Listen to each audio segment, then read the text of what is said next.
Please be seated. Thank you. Mr. Speaker, Mr. Vice President, members of Congress, honored guests, my fellow Americans. Tonight I have the honor of reporting to you on the State of the Union. Let me begin by saluting the new Speaker of the House and thanking him, especially tonight, for extending an invitation to two guests sitting in the gallery with Mrs. Hastert. Lynn Gibson and Wenling Chestnut are the widows of the two brave Capitol Hill police officers who gave their lives to defend Freedom's house. Thank you.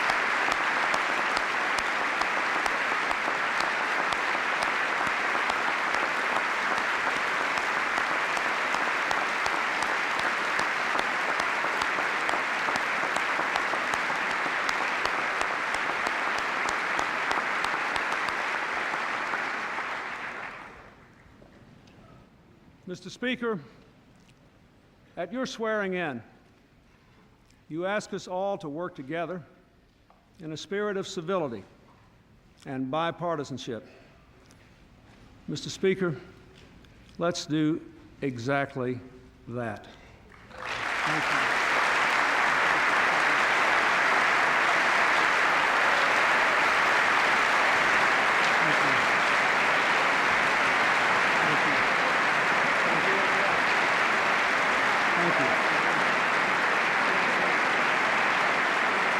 Thank you.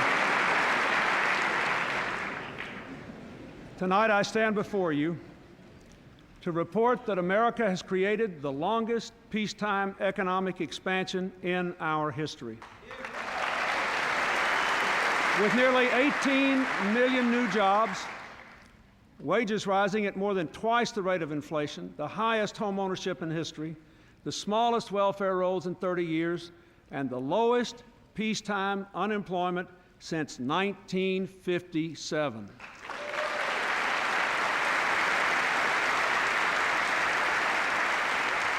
For the first time in 3 decades, the budget is balanced.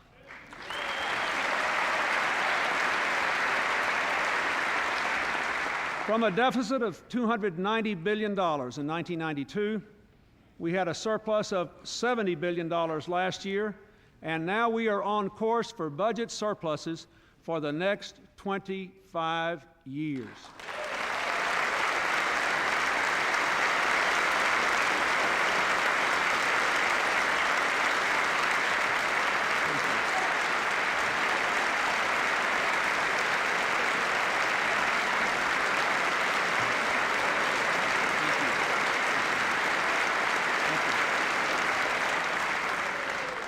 Thanks to the pioneering leadership of all of you, we have the lowest violent crime rate in a quarter century and the cleanest environment in a quarter century. America is a strong force for peace, from Northern Ireland to Bosnia to the Middle East. Thanks to the leadership of Vice President Gore, we have a government for the information age. Once again, a government that is a progressive instrument of the common good, rooted in our oldest values of opportunity, responsibility, and community, devoted to fiscal responsibility, determined to give our people the tools they need to make the most of their own lives in the 21st century. A 21st century government for 21st century America. My fellow Americans, I stand before you tonight to report that the state of our union is strong.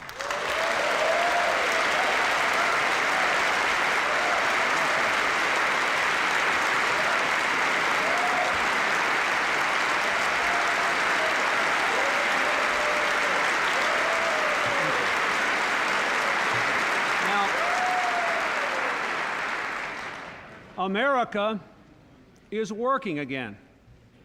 The promise of our future is limitless, but we cannot realize that promise if we allow the hum of our prosperity to lull us into complacency.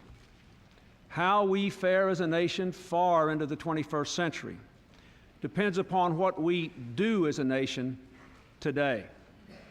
So with our budget surplus growing, our economy expanding, our confidence rising, now is the moment for this generation to meet our historic responsibility to the 21st century. Our fiscal discipline gives us an unsurpassed opportunity to address a remarkable new challenge, the aging of America. With the number of elderly Americans set to double by 2030, the baby boom will become a senior boom.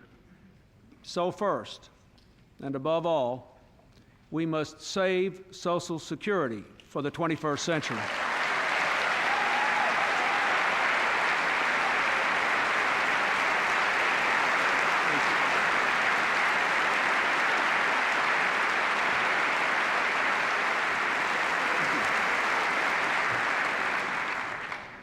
Early in this century, being old meant being poor. When President Roosevelt created Social Security, thousands wrote to thank him for eliminating what one woman called the stark terror of penniless, helpless old age. Even today, without Social Security, half our nation's elderly would be forced into poverty. Today, Social Security is strong, but by 2013, payroll taxes will no longer be sufficient to cover monthly payments. By 2032, the trust fund will be exhausted, and Social Security will be unable to pay the full benefits older Americans have been promised. The best way to keep Social Security a rock-solid guarantee is not to make drastic cuts in benefits, not to raise payroll tax rates, not to drain resources from Social Security in the name of saving it. Instead, I propose that we make the historic decision to invest the surplus to save Social Security.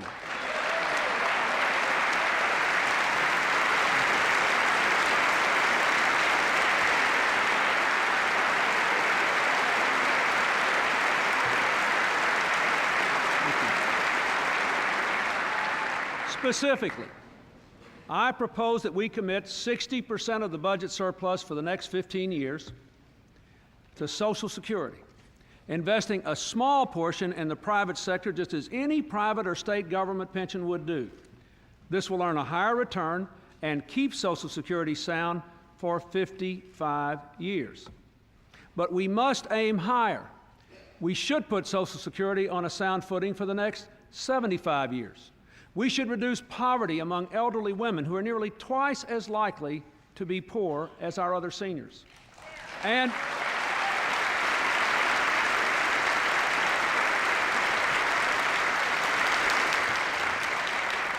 we should eliminate the limits on what seniors on Social Security can earn.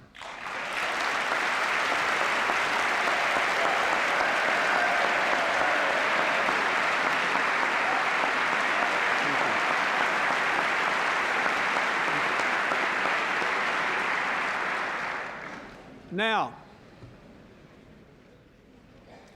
these changes will require difficult but fully achievable choices over and above the dedication of the surplus.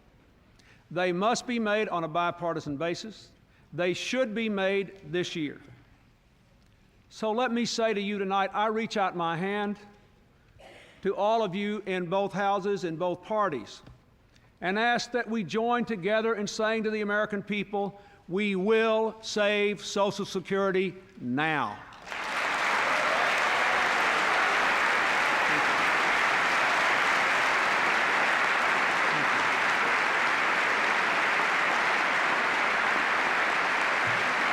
Now, last year we wisely reserved all the surplus until we knew what it would take to save Social Security. Again, I say, we shouldn't spend any of it not any of it, until after Social Security is truly saved. First things first. Now, second, once we have saved Social Security, we must fulfill our obligation to save and improve Medicare. Already we have extended the life of the Medicare Trust Fund by 10 years, but we should extend it for at least another decade. Tonight, I propose that we use $1 out of every $6 in the surplus for the next 15 years to guarantee the soundness of Medicare until the year 2020.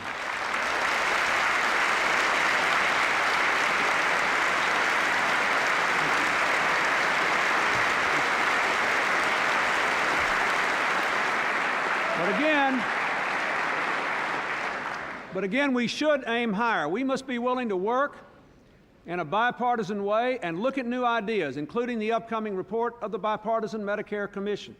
If we work together, we can secure Medicare for the next 2 decades and cover the greatest growing need of seniors, affordable prescription drugs.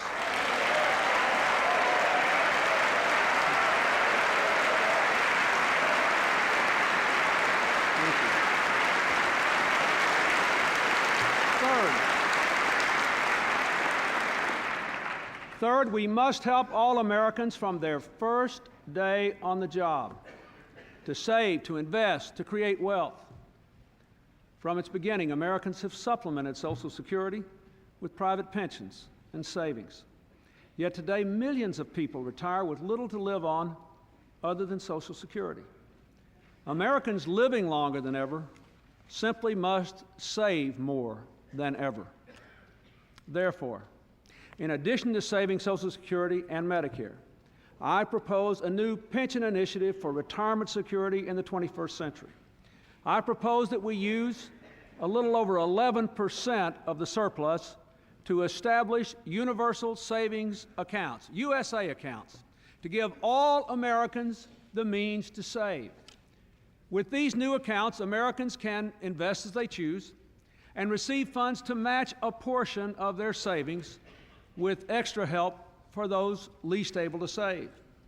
USA accounts will help all Americans to share in our nation's wealth and to enjoy a more secure retirement. I ask you to support them.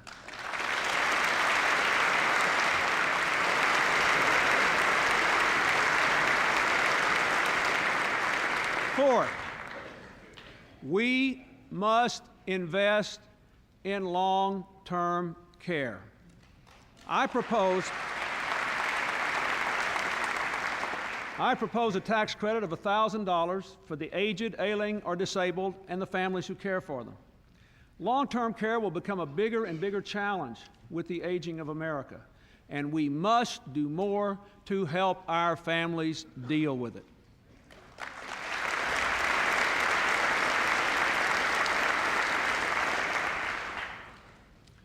I was born in 1946, the first year of the baby boom. I can tell you that one of the greatest concerns of our generation is our absolute determination not to let our growing old place an intolerable burden on our children and their ability to raise our grandchildren. Our economic success and our fiscal discipline now give us an opportunity to lift that burden from their shoulders, and we should take it.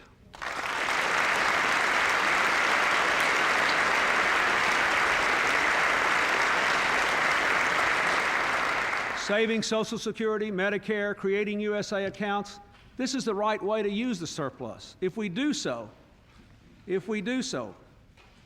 we will still have resources to meet critical needs in education and defense.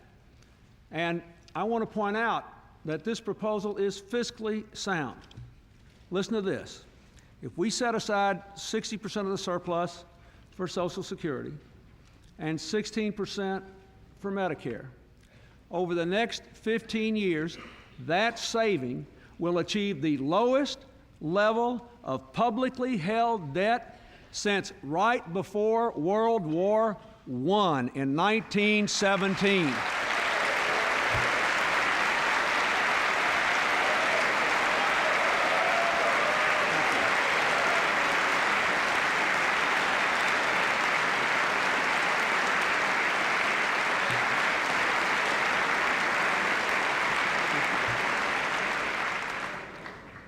So with these four measures, saving Social Security, strengthening Medicare, establishing the USA accounts, supporting long-term care, we can begin to meet our generation's historic responsibility to establish true security for 21st century seniors. Now, there are more children from more diverse backgrounds in our public schools than at any time in our history. Their education must provide the knowledge and nurture the creativity that will allow our entire nation to thrive in the new economy. Today, we can say something we couldn't say 6 years ago. With tax credits and more affordable student loans, with more work-study grants and more Pell Grants, with education IRAs and the new Hope Scholarship tax cut that more than 5 million Americans will receive this year, we have finally opened the doors of college to all Americans.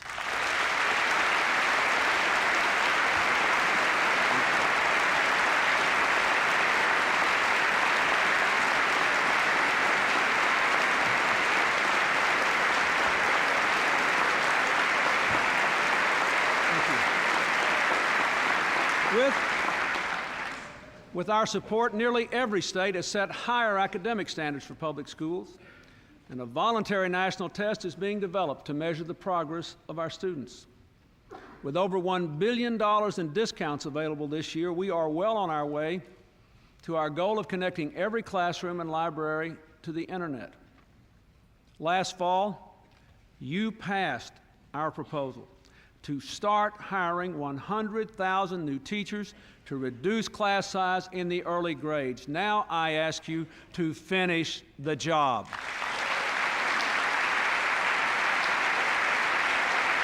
you.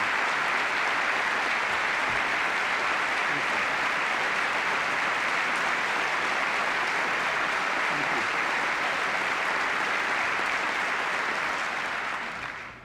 you. You know, our children are doing better.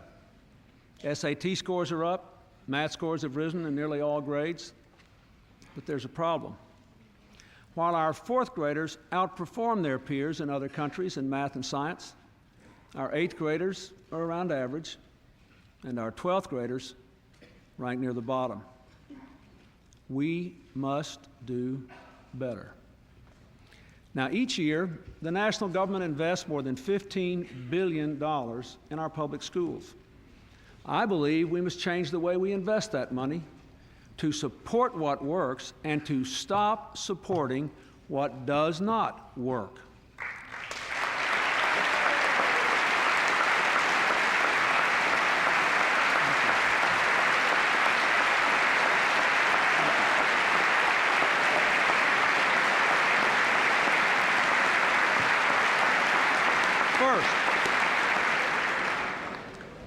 Later this year, I will send to Congress a plan that for the first time holds states and school districts accountable for progress and rewards them for results. My Education Accountability Act will require every school district receiving federal help to take the following 5 steps. First, all schools must end social promotion.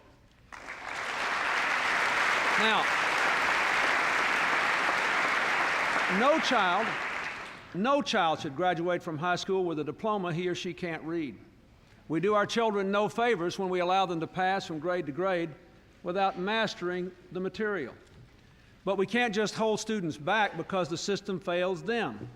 So my balanced budget triples the funding for summer school and after-school programs to keep 1 million children learning.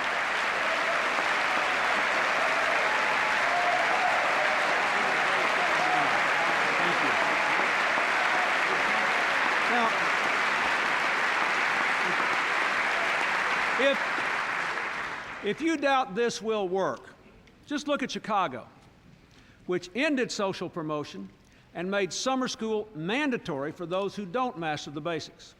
Math and reading scores are up 3 years running with some of the biggest gains in some of the poorest neighborhoods. It will work, and we should do it.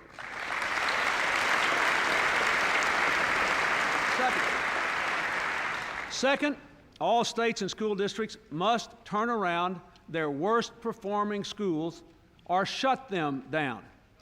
That's the policy established in North Carolina by Governor Jim Hunt. North Carolina made the biggest gains in test scores in the nation last year. Our budget includes $200 million to help states turn around their own failing schools. Third, all states and school districts must be held responsible for the quality of their teachers. The great majority of our teachers do a fine job, but in too many schools, teachers don't have college majors or even minors in the subjects they teach. New teachers should be required to pass performance exams, and all teachers should know the subjects they're teaching.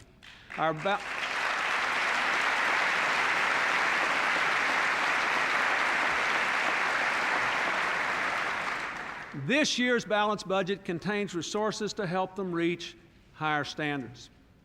And to attract talented young teachers to the toughest assignments, I recommend a six-fold increase in our program for college scholarships for students who commit to teach in the inner cities and isolated rural areas and in Indian communities. Let us bring excellence to every part of America. Thank you. Thank you. Fourth, we must empower parents with more information and more choices. In too many communities, it's easier to get information on the quality of the local restaurants than on the quality of the local schools. Every school district should issue report cards on every school. And parents should be given more choices in selecting their public schools.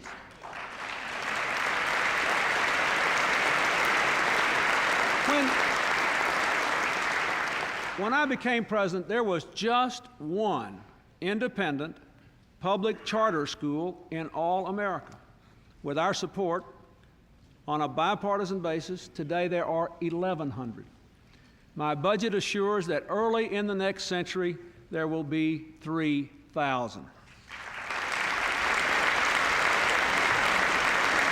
Fifth, to assure that our classrooms are truly places of learning, and to respond to what teachers have been asking us to do for years, we should say that all states and school districts must both adopt and implement sensible discipline policies.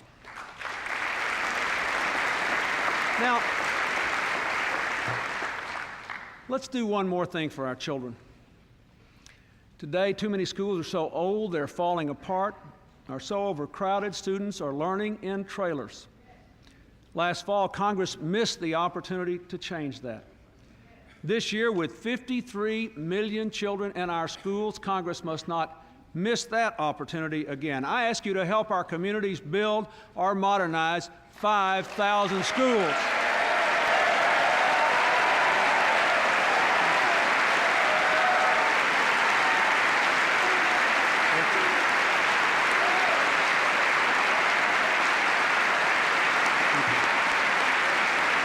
Now,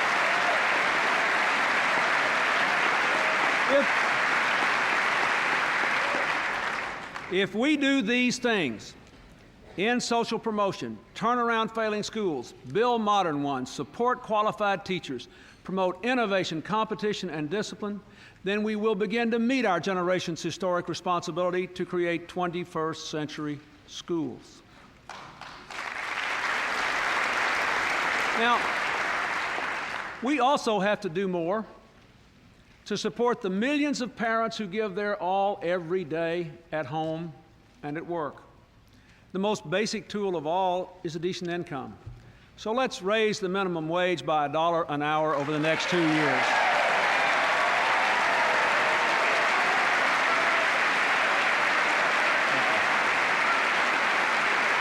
And thank you. And let's make sure that women and men get equal pay for equal work by strengthening enforcement of the equal pay laws.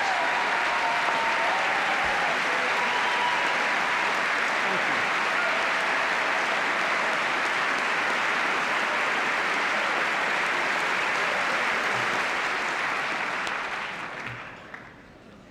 That was encouraging, you know.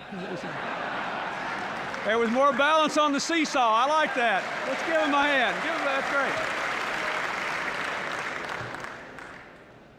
Working parents also need quality child care. So,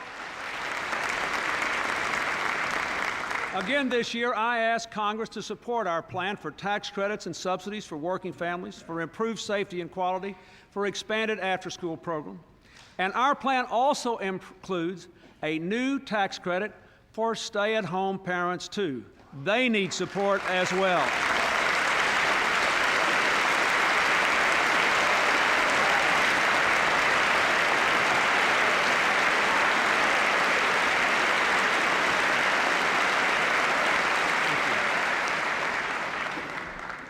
Parents should never have to worry about choosing between their children and their work. Now, the Family and Medical Leave Act, the very first bill I signed into law, has now, since 1993, helped millions and millions of Americans to care for a newborn baby or an ailing relative without risking their jobs. I think it's time, with all the evidence that it has been so little burdensome to employers, to extend family leave to 10 million more Americans working for smaller companies, and I hope you will support it.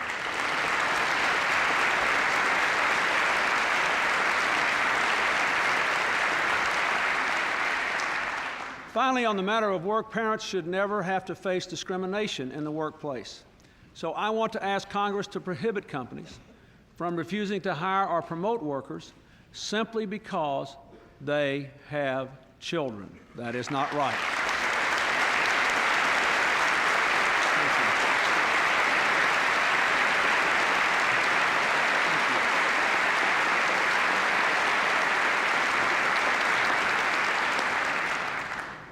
America's families deserve the world's best medical care. Thanks to bipartisan federal support for medical research, we are now on the verge of new treatments to prevent or delay diseases from Parkinson's to Alzheimer's to arthritis to cancer. But as we continue our advances in medical science, we can't let our medical system lag behind. Managed care has literally transformed medicine in America, driving down cost, but threatening to drive down quality as well. I think we ought to say to every American, you should have the right to know all your medical options, not just the cheapest. If you need a specialist, you should have a right to see one. You have a right to the nearest emergency care if you're in an accident. These are things that we ought to say. And I think we ought to say you should have a right to keep your doctor during a period of treatment, whether it's a pregnancy or a chemotherapy treatment or anything else. I believe this. Now, I've ordered these rights to be extended to the 85 million Americans served by Medicare, Medicaid, and other federal health programs. But only Congress can pass a Patient's Bill of Rights for all Americans. Now, last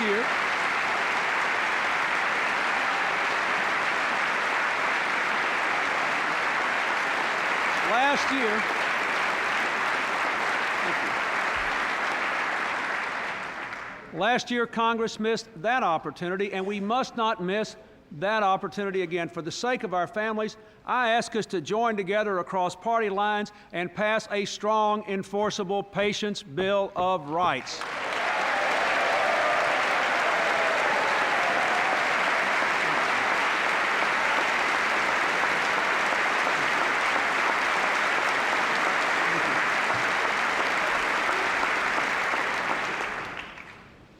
As more of our medical records are stored electronically, the threats to all our privacy increase.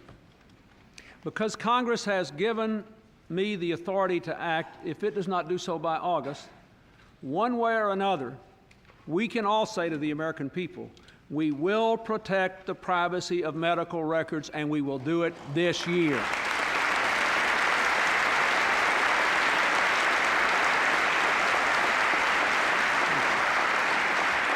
Now, 2 years ago, the Congress extended health coverage to up to 5 million children.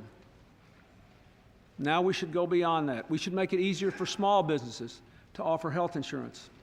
We should give people between the ages of 55 and 65 who lose their health insurance the chance to buy into Medicare. And we should continue to ensure access to family planning. No one should have to choose between keeping health care and taking a job. And therefore, I especially ask you tonight to join hands to pass the landmark bipartisan legislation proposed by Senators Kennedy and Jeffords, Roth and Moynihan to allow people with disabilities to keep their health insurance when they go to work.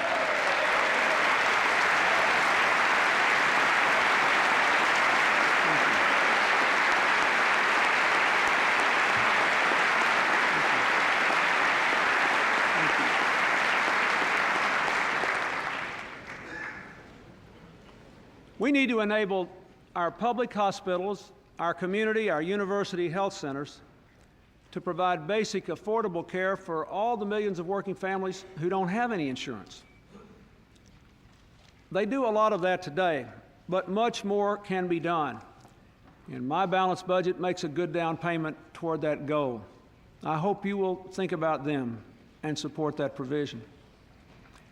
Let me say we must step up our efforts to treat and prevent mental illness. No American should ever be afraid, ever, to address this disease. This year we will host a White House conference on mental health. With sensitivity, commitment, and passion, Tipper Gore is leading our efforts here, and I'd like to thank her for what she's done on it. Thank you. Thank you.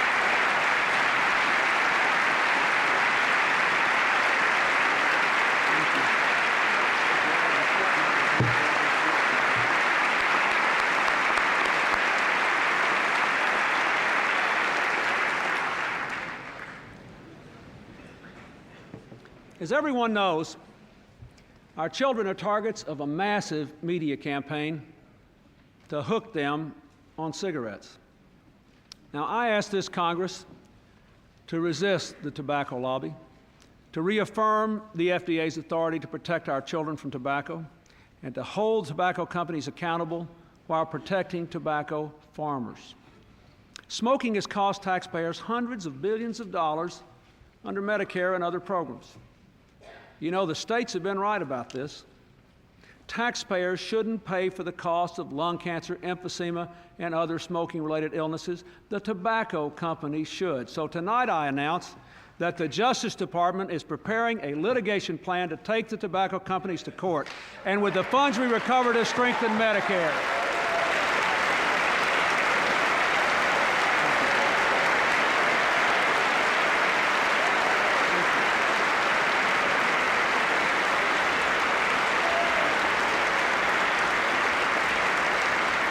Now, if we act in these areas, minimum wage, family leave, child care, health care, the safety of our children, then we will begin to meet our generation's historic responsibilities to strengthen our families for the 21st century. Today, America is the most dynamic, competitive, job-creating economy in history. But we can do even better in building a 21st century economy that embraces all Americans. Today's incomes gap is largely a skills gap. Last year, the Congress passed a law enabling workers to get a skills grant to choose the training they need. And I applaud all of you here who were part of that. This year, I recommend a 5-year commitment to the new system so that we can provide over the next 5 years appropriate training opportunities for all Americans who lose their jobs and expand rapid response teams to help all towns which have been really hurt when businesses close. I hope you will support this.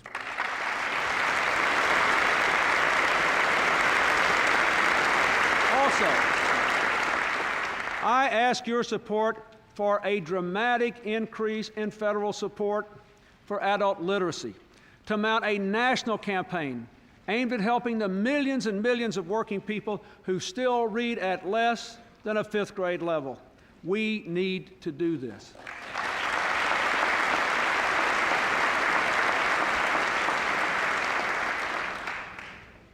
Here's some good news. In the past 6 years, we have cut the welfare rolls nearly in half. You should all be proud of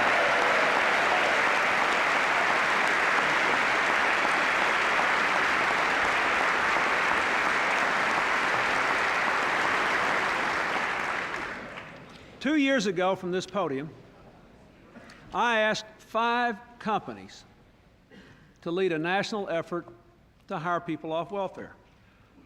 Tonight, our Welfare to Work partnership includes 10,000 companies who have hired hundreds of thousands of people, and our balanced budget will help another 200,000 people move to the dignity and pride of work. I hope you will support it.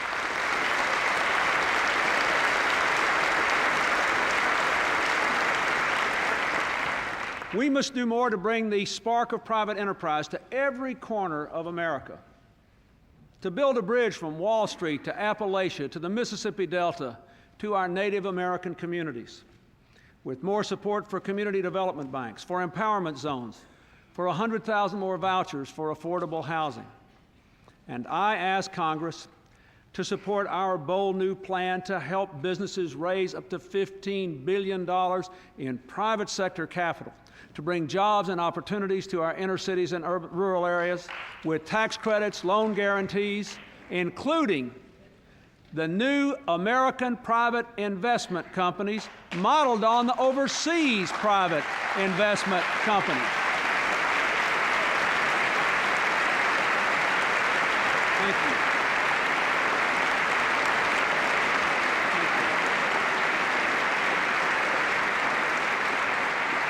Now,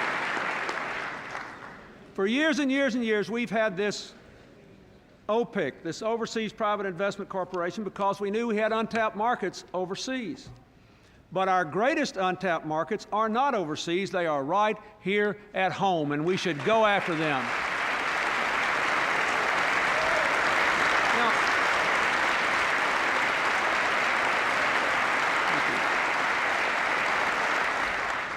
We must work hard to help bring prosperity back to the family farm. You know,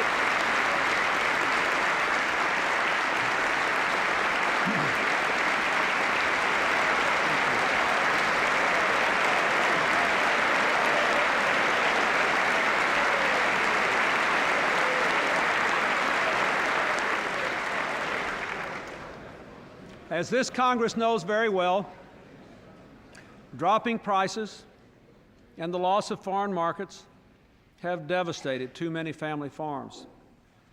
Last year, the Congress provided substantial assistance to help stave off a disaster in American agriculture.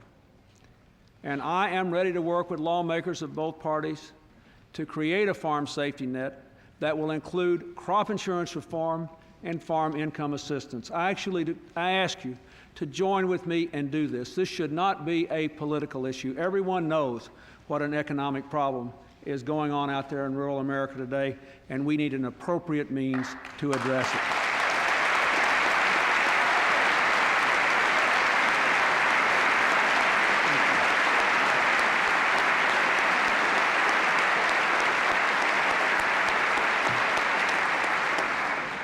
We must strengthen our lead in technology.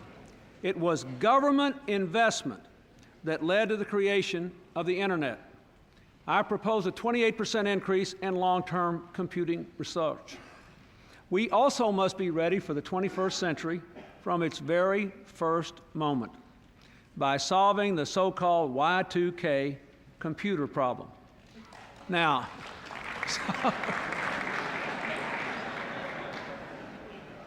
we had one member of Congress stand up and applaud. And we may have about that ratio out there applauding at home in front of their television sets. But remember, this is a big, big problem, and we've been working hard on it. Already, we've made sure that the Social Security checks will come on time. And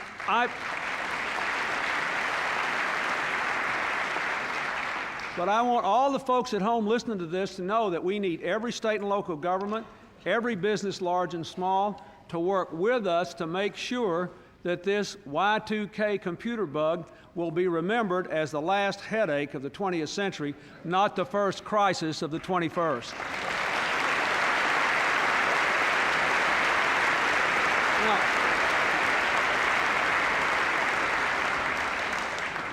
for our own prosperity, we must support economic growth abroad. You know, until recently, a third of our economic growth came from exports. But over the past year and a half, financial turmoil overseas has put that growth at risk. Today, much of the world is in recession, with Asia hit especially hard. This is the most serious financial crisis in half a century. To meet it, the United States and other nations have reduced interest rates and strengthened the International Monetary Fund. And while the turmoil is not over, we have worked very hard with other nations to contain it. At the same time, we have to continue to work on the long-term project, building a global financial system for the 21st century that promotes prosperity and tames the cycle of boom and bust that has engulfed so much of Asia. This June, I will meet with other world leaders to advance this historic purpose, and I ask all of you to support our endeavors. I also ask you to support creating a freer and fairer trading system for 21st century America. You know, I'd like to say something really serious to everyone in this chamber in both parties. I think trade has divided us and divided Americans outside this chamber for too long. Somehow we have to find a common ground on which business and workers and environmentalists and farmers and government can stand together. I believe these are the things we ought to all agree on. So let me try. First, we ought to tear down barriers, open markets, and expand trade. But at the same time, we must ensure that ordinary citizens in all countries actually benefit from trade, a trade that promotes the dignity of work and the rights of workers and protects the environment. We must insist that international trade organizations be more open to public scrutiny instead of mysterious, secret things subject to wild criticism. When you come right down to it, now that the world economy is becoming more and more integrated, we have to do in the world what we spent the better part of this century doing here at home. We have got to put a human face on the global economy.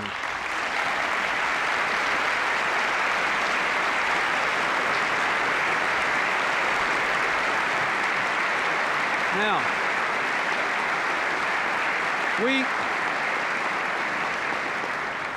we must enforce our trade laws when imports unlawfully flood our nation.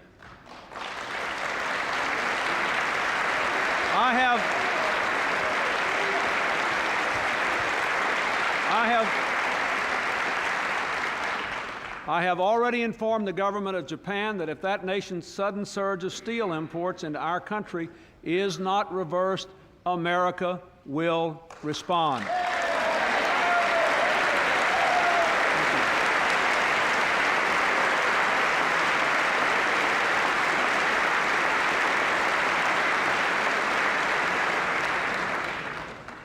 We must help all manufacturers hit hard by the present crisis with loan guarantees and other incentives to increase American exports by nearly $2 billion.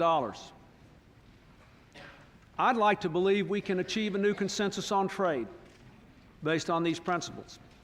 And I ask the Congress again to join me in this common approach and to give the President the trade authority long used and now overdue and necessary to advance our prosperity in the 21st century.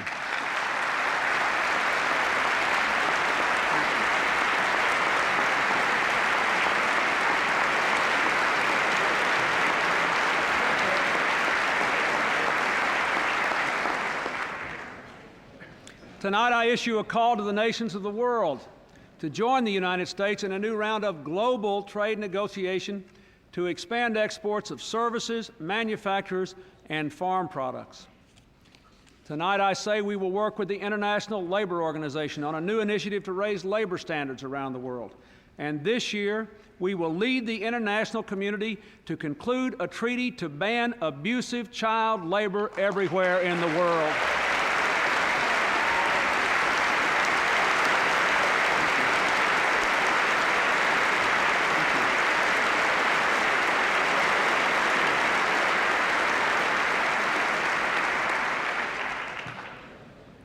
If we do these things, invest in our people, our communities, our technology, and lead in the global economy, then we will begin to meet our historic responsibility to build a 21st century prosperity for America.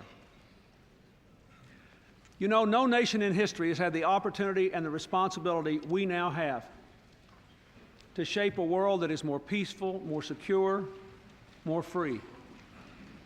All Americans can be proud that our leadership helped to bring peace in Northern Ireland. All Americans can be proud that our leadership has put Bosnia on the path to peace. And with our NATO allies, we are pressing the Serbian government to stop its brutal repression in Kosovo, to bring those Thank you.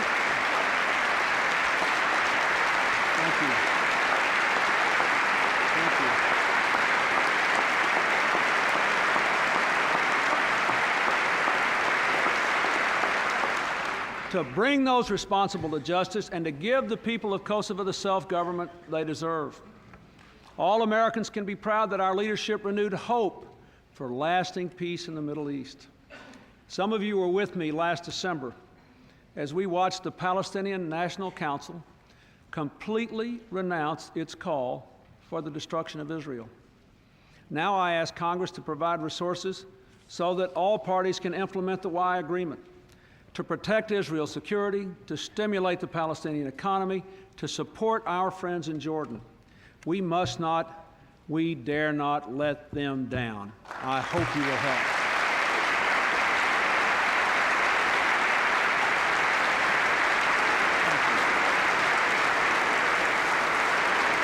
Thank you. As we work for peace, we must also meet threats to our nation's security, including increased dangers from outlaw nations and terrorism.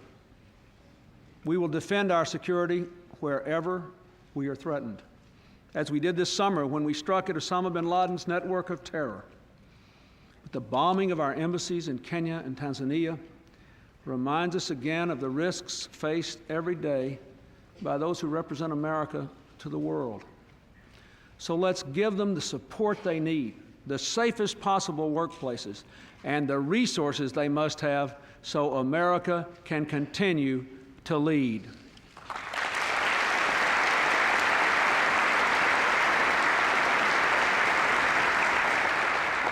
We must work to keep terrorists from disrupting computer networks. We must work to prepare local communities for biological and chemical emergencies, to support research into vaccines and treatments. We must increase our efforts to restrain the spread of nuclear weapons and missiles from Korea to India and Pakistan. We must expand our work with Russia, Ukraine, and other former Soviet nations to safeguard nuclear materials and technology so they never fall into the wrong hands. Our balanced budget will increase funding for these critical efforts by almost 2/3 over the next 5 years. With Russia, we must continue to reduce our nuclear arsenals. The START II treaty and the framework we have already agreed to for START III could cut them by 80% from their Cold War height. It's been 2 years since I signed the Comprehensive Test Ban Treaty. If we don't do the right thing, other nations won't either. I ask the Senate to take this vital step, approve the treaty now to make it harder for other nations to develop nuclear arms and to make sure we can end nuclear testing forever.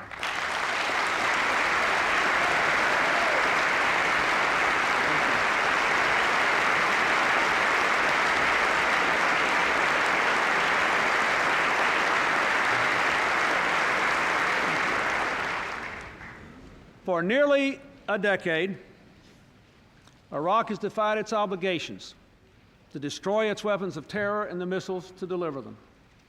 America will continue to contain Saddam, and we will work for the day when Iraq has a government worthy of its people. Now, last month in our action over Iraq, our troops were superb.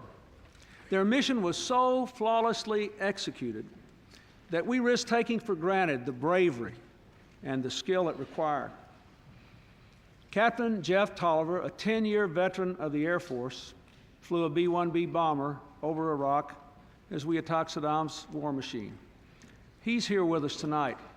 I'd like to ask you to honor him and all the 33,000 men and women of Operation Desert Fox. Captain Tolliver.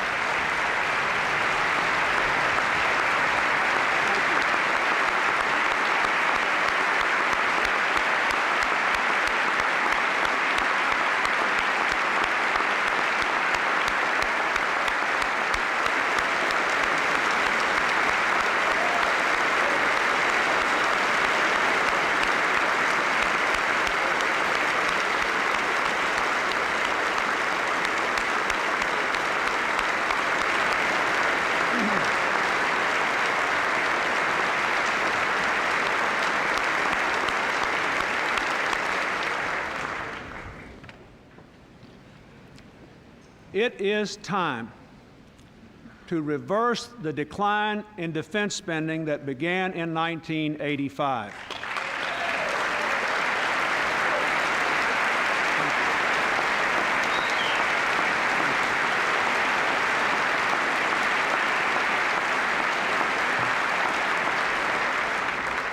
Since April, together we have added nearly $6 billion to maintain our military readiness.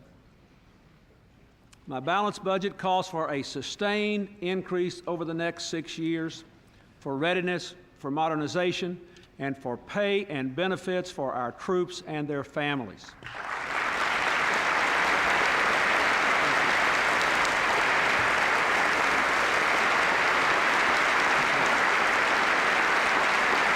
You know, we are the heirs of a legacy of bravery represented in every community in America by millions of our veterans. America's defenders today still stand ready at a moment's notice to go where comforts are few and dangers are many, to do what needs to be done as no one else can. They always come through for America.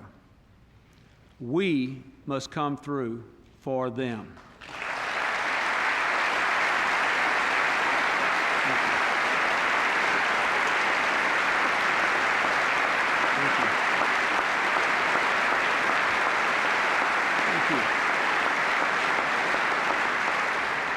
The new century demands new partnerships for peace and security. The United Nations plays a crucial role with allies sharing burdens America might otherwise bear alone. America needs a strong and effective UN. I want to work with this new Congress to pay our dues and our debts.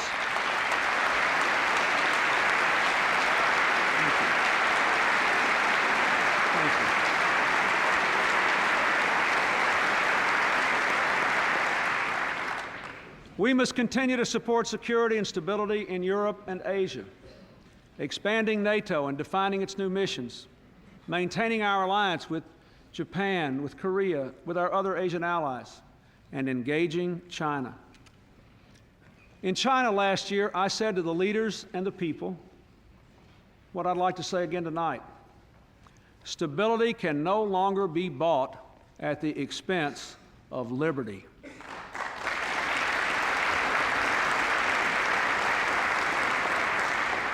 But I'd also like to say again to the American people, it's important not to isolate China.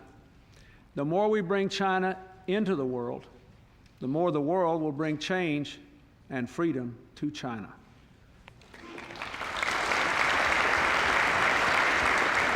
Last spring, with some of you, I traveled to Africa, where I saw democracy and reform rising, but still held back by violence and disease.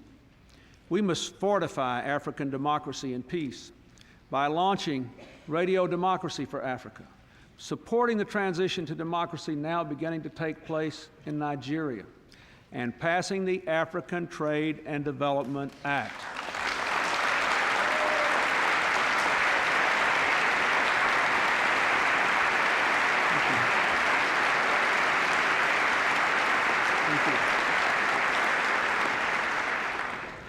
We must continue to deepen our ties to the Americas and the Caribbean. Our common work to educate children, fight drugs, strengthen democracy, and increase trade. In this hemisphere, every government but one is freely chosen by its people. We are determined that Cuba, too, will know the blessings of liberty.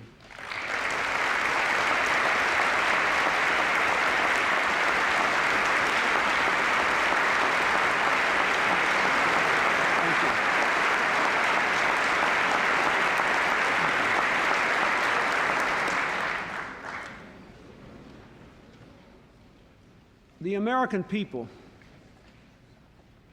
have opened their hearts and their arms to our Central American and Caribbean neighbors who've been so devastated by the recent hurricanes. Working with Congress, I am committed to help them rebuild. When the First Lady and Tipper Gore visited the region, they saw thousands of our troops and thousands of American volunteers. In the Dominican Republic, Hillary helped to rededicate a hospital that had been rebuilt by Dominicans and Americans working side by side. With her was someone else who has been very important to the relief efforts.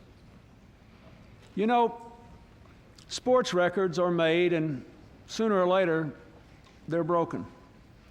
But making other people's lives better and showing our children the true meaning of brotherhood, that lasts forever. So for far more than baseball, Sammy Sosa, you're a hero in two countries tonight. Thank you.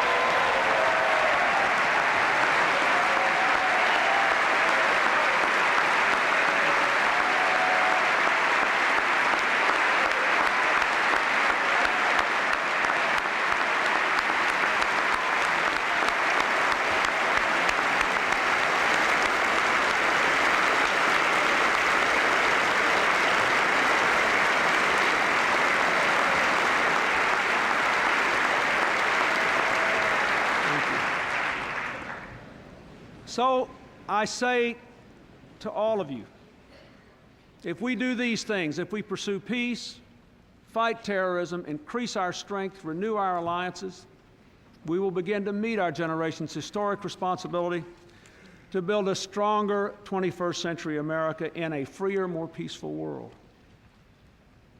As the world has changed, so have our own communities. We must make them safer, more livable, and more united. This year, we will reach our goal of 100,000 community police officers ahead of schedule and under budget.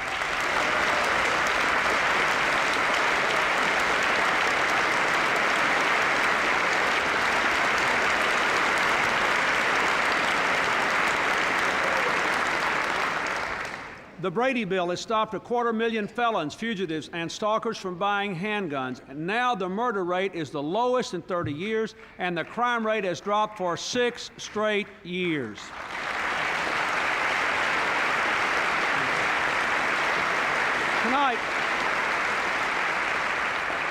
Tonight I propose a 21st century crime bill to deploy the latest technologies and tactics to make our communities even safer. Our balanced budget will help to put up to 50,000 more police on the street in the areas hardest hit by crime, and then to equip them with new tools from crime mapping computers to digital mugshots. We must break the deadly cycle of drugs and crime. Our budget expands support for drug testing and treatment, saying to prisoners, if you stay on drugs, you have to stay behind bars. And to those on parole, if you want to keep your freedom, you must stay free of drugs.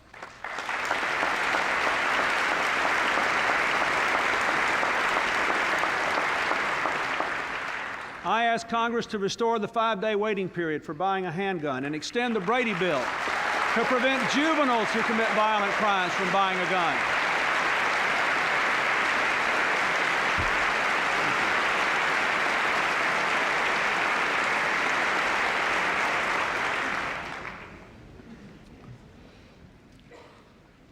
We must do more to keep our schools the safest places in our communities.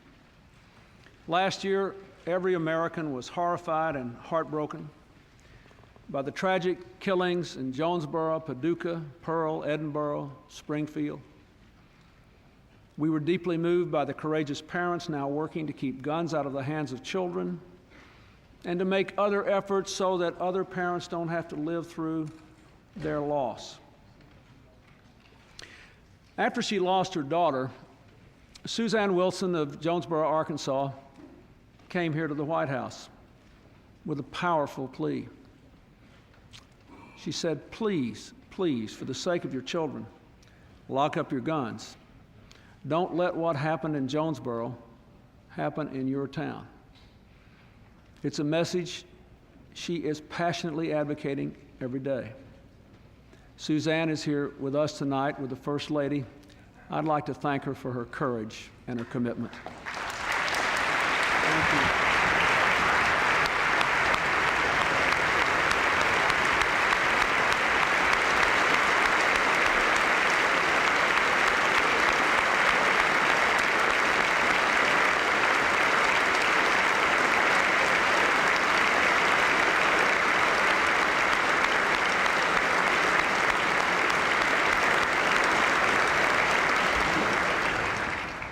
In memory of all the children who lost their lives to school violence, I ask you to strengthen the Safe and Drug-Free School Act, to pass legislation to require child trigger locks, to do everything possible to keep our children safe.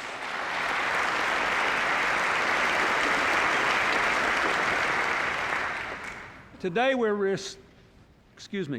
a century ago, President Theodore Roosevelt defined our great central task as leaving this land even a better land for our descendants than it is for us.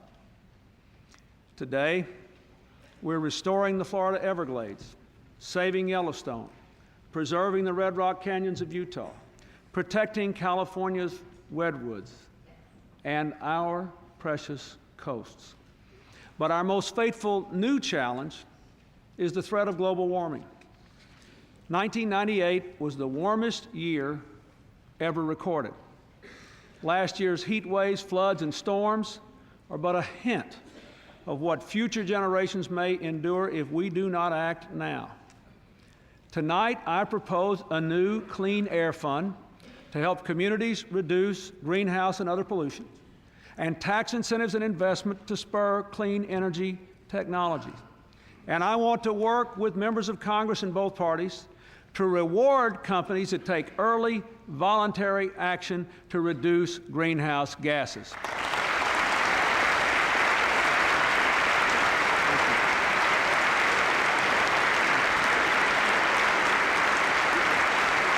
Now, all our communities face a preservation challenge as they grow and green space shrinks. 7,000 acres of farmland and open space are lost every day. In response, I propose two major initiatives. First, a $1 billion livability agenda to help communities save open space, ease traffic congestion, and grow in ways that enhance every citizen's quality of life. And second, a $1 billion Lands Legacy Initiative to preserve places of natural beauty all across America, from the most remote wilderness to the nearest city park.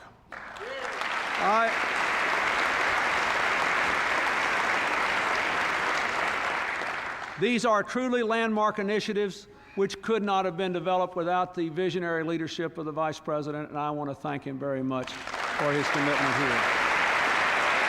Thank you.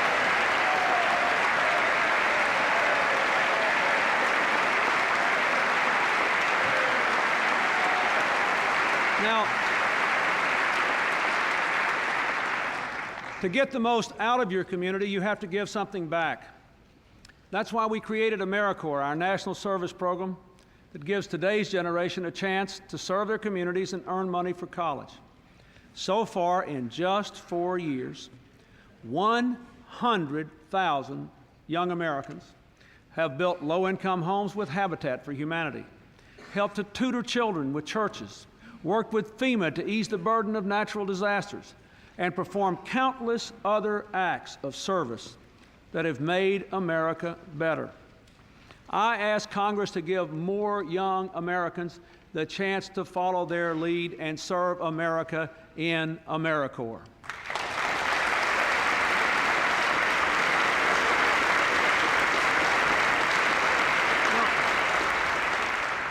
We must work to renew our national community as well for the 21st century. Last year, the House passed the bipartisan campaign finance reform legislation sponsored by Representatives Shays and Meehan and Senators McCain and Feingold. But a partisan minority in the Senate blocked reform. So I'd like to say to the House, pass it again, quickly. And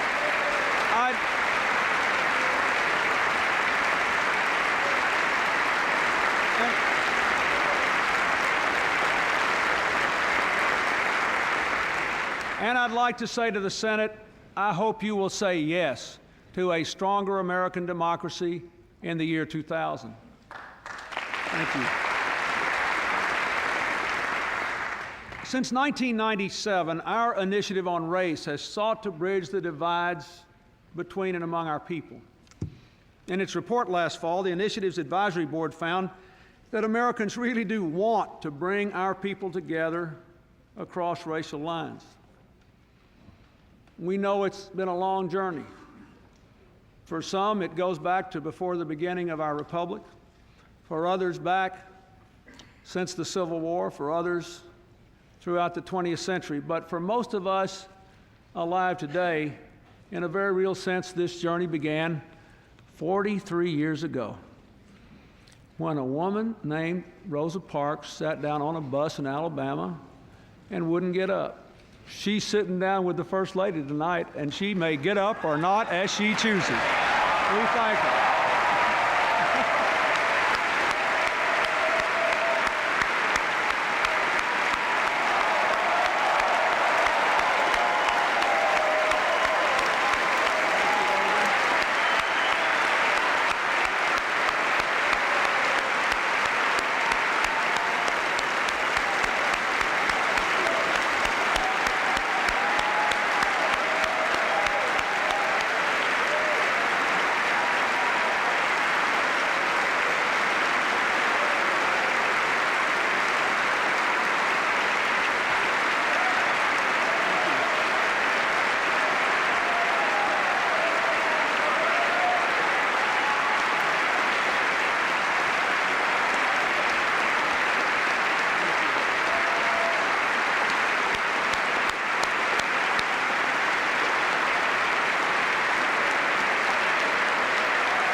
We know that our continuing racial problems are aggravated, as the presidential initiative said, by opportunity gaps.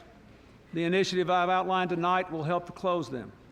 But we know that the discrimination gap has not been fully closed either. Discrimination or violence because of race or religion, ancestry or gender, disability or sexual orientation is wrong, and it ought to be illegal. Therefore, I ask Congress to make the Employment Non-Discrimination Act and the Hate Crimes Prevention Act the law of the land.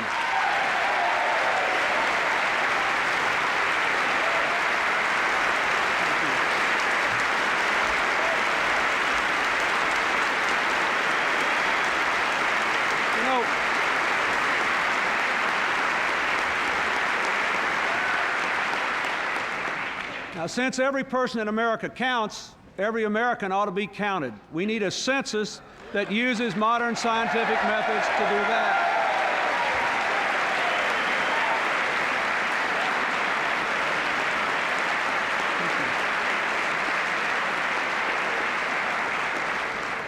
Our new immigrants must be part of our One America. After all, they're revitalizing our cities, they're energizing our culture, they're building up our economy.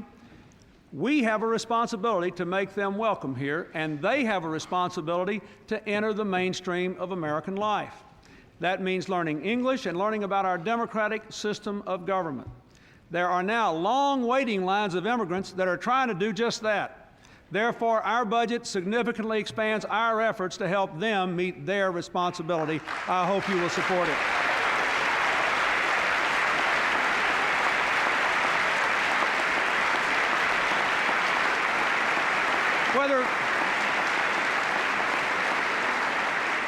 Whether our ancestors came here on the Mayflower or on slave ships, whether they came to Ellis Island or LAX in Los Angeles, whether they came yesterday or walked this land 1,000 years ago, our great challenge for the 21st century is to find a way to be one America. We can meet all the other challenges if we can go forward as one America. You know, barely more than 300 days from now, we will cross that bridge into the new millennium. This is a moment, as the First Lady has said, to honor the past and imagine the future. I'd like to take just a minute to honor her for leading our Millennium Project, for all she's done for our children, for all she has done in her historic role to serve our nation and our best ideals at home and abroad. I honor her.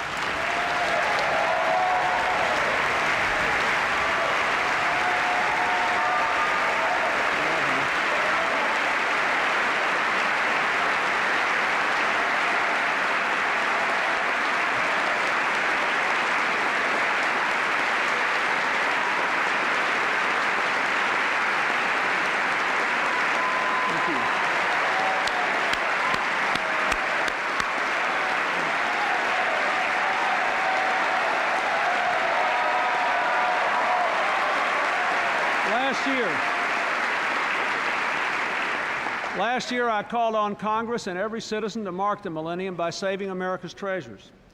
Hillary's traveled all across the country to inspire recognition and support for saving places like Thomas Edison's invention factory or Harriet Tubman's home. Now we have to preserve our treasures in every community. And tonight, before I close, I want to invite every town, every city, every community to become a nationally recognized millennium community by launching projects that save our history, promote our arts and humanities, prepare our children for the 21st century.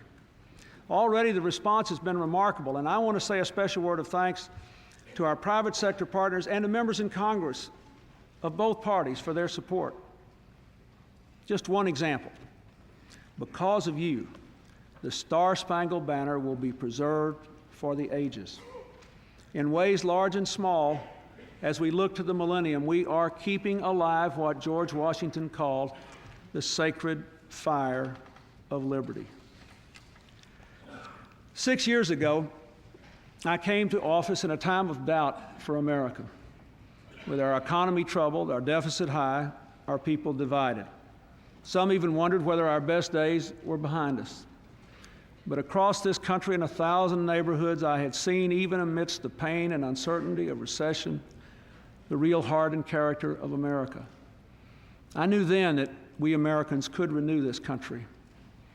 Tonight, as I deliver the last State of the Union address of the 20th century, no one anywhere in the world can doubt the enduring resolve and boundless capacity of the American people to work toward that more perfect union of our founders' dreams. We're now at the end of a century when generation after generation of Americans answered the call to greatness, overcoming depression, lifting up the dispossessed, bringing down barriers to racial prejudice, building the largest middle class in history, winning 2 world wars, and the long twilight struggle of the Cold War. We must all be profoundly grateful for the magnificent achievements of our forebears in this century. Yet perhaps in the daily press of events, in the clash of controversy, we don't see our own time for what it truly is, a new dawn for America. 100 years from tonight, another American president will stand in this place and report on the State of the Union. he or she will look back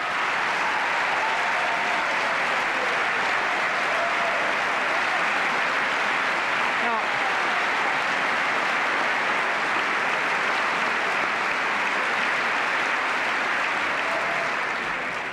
He or she will look back on a 21st century shaped in so many ways by the decisions we make here and now. So let it be said of us then that we were thinking not only of our time, but of their time. That we reached as high as our ideals. That we put aside our divisions and found a new hour of healing and hopefulness. That we joined together to serve and strengthen the land we love. My fellow Americans, this is our moment. Let us lift our eyes as one nation, and from the mountaintop of this American century, look ahead to the next one, asking God's blessing on our endeavors and on our beloved country. Thank you, and good evening.